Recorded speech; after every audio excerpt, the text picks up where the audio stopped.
Good day, my friends.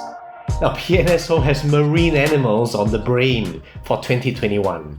It seems like within a short while, we had a deluge of Dunkleosteus, Kronosaurus, Tylosaurus, and Leviathan. And this time, we're getting an ichthyosaur, one of the most iconic of sea reptiles and a poster child for convergent evolution. This is Tucson the Himalayasaurus, obviously named for the Himalayan mountains. I'm puzzled about the name Tucson, so if anyone knows a connection, please comment below. Now, this is a whole week later than expected, and I was beginning to think that by the time I finally received mine, everyone and their dog would have one. Such are the tender mercies of pandemic-era shipping. Himalaysaurus is often classified under the Shastasauridae family. Large size is a feature of the Shastasaurids, with Shastasaurus up to 21 meters or 70 feet and probably the largest marine reptile ever. Now, based on Shonisaurus, Himalayasaurus has been estimated to be at least 15 meters or 50 feet. PNSO described this as 1 to 35, based on an 11.5 meter individual. While collectors like consistency and 1 to 35 is a favorite, we generally also want scale models based on average estimates. Now, this model is about 33 centimeters or 13 inches, so the scale is in fact between 1 to 46 or the 1 to 45 that PNSO seems to have chosen as a new standard for larger reptiles.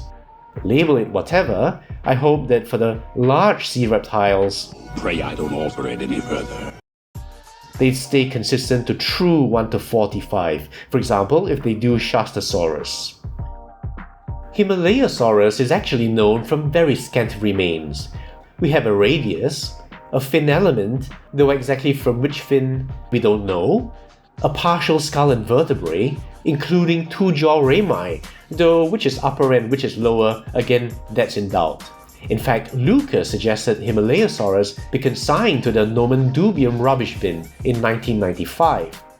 Motani et al. In 1999, however, supported Himalayasaurus as valid, citing the dentition with the crown being larger than the root as diagnostic. Now, based on the shape of the radius, they related Himalayasaurus with the Shastasaurids. The radius, by the way, forms this part of the front flipper, here. However, from the cervical vertebrae, they concluded it was more closely related to Shonisaurus than Shastasaurus. Now, the group Shastasauridae is another potential can of worms we don't have time for.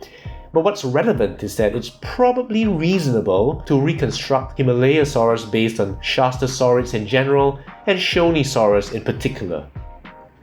For Tucson, however, PNSO seems to have based the form on the more streamlined and shorter snouted Shastasaurus rather than Shonisaurus.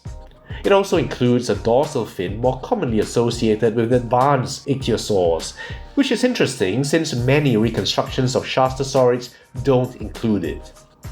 But it does have the poorer developed upper tail lobe seen in Shastasaurids. I do wish we'd gotten Shastasaurus or even Shonisaurus instead, with better fossil material. In common with marine animals, this ichthyosaur is counter-shaded. Now, pleasingly, it's been rendered with the same kind of iridescence we haven't seen since the Helicoprion here. And this is an effect I really liked and I'm glad to see here again.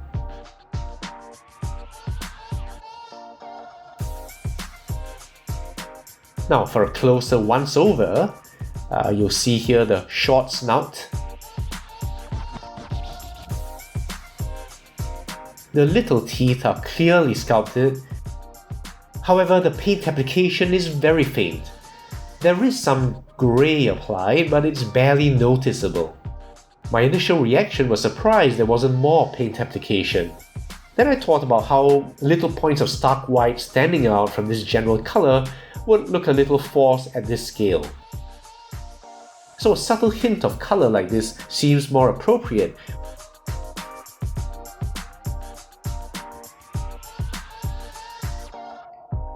Then we have the eye, and thankfully it's not another Ophthalmosaurus dinner plate clone. It's painted with a blackened orange, with some spillage out of the rim. you'll see some wrinkling texture in the body, but not too much other detail, which is appropriate at this scale, and for a streamlined form like this.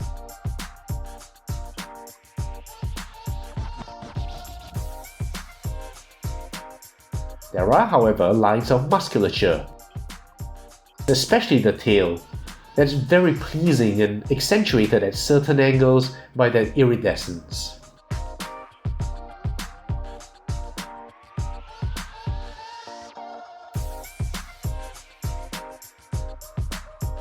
Again, there's a seam here.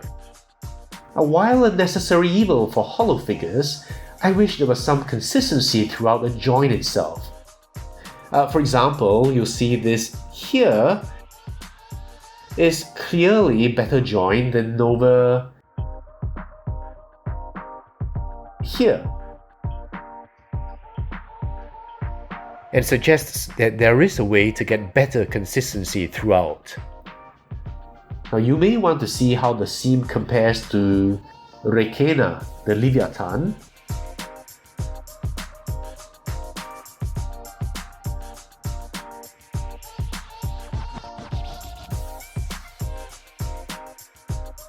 and Evan, the Tylosaurus.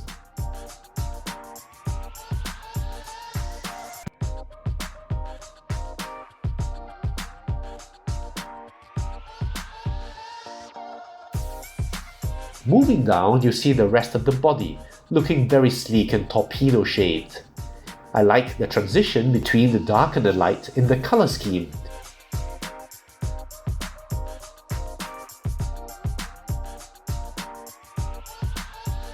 Again, that gleam is just gorgeous.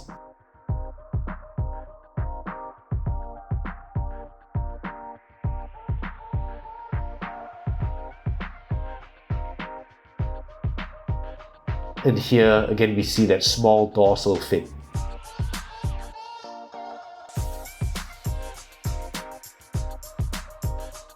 And finally, the tail. The much better developed lower lobe is characteristic of primitive ichthyosaurs, but the upper one also looks more developed than I've seen in many reconstructions. Finally, let's look at some comparisons. For ichthyosaurs, I don't have the PNSO Ichthyosaurus yet, as I've waited to get an older model with first run paint applications, and I'm still communicating with the seller. Here's the 2010 Carnegie Collection Ichthyosaurus, about 1:15 scale.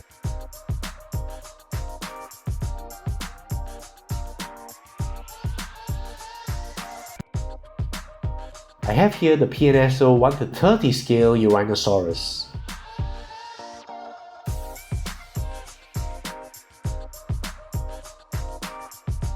Another leptonectid, the Collectae 1:50 scale Excalibursaurus, which scales the closest to this Himalayasaurus. You might also be interested to compare this to the latest marine offerings, the PNSO Leviathan,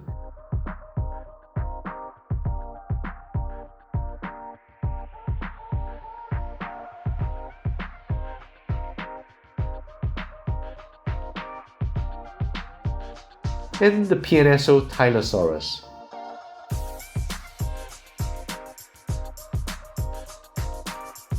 Here also is the PNSO Helicoprion, and you can see what a nice shimmery pair they make. And just to appreciate how big Himalayasaurus was estimated to have been, here's the 1:45 scale Marmensisaurus.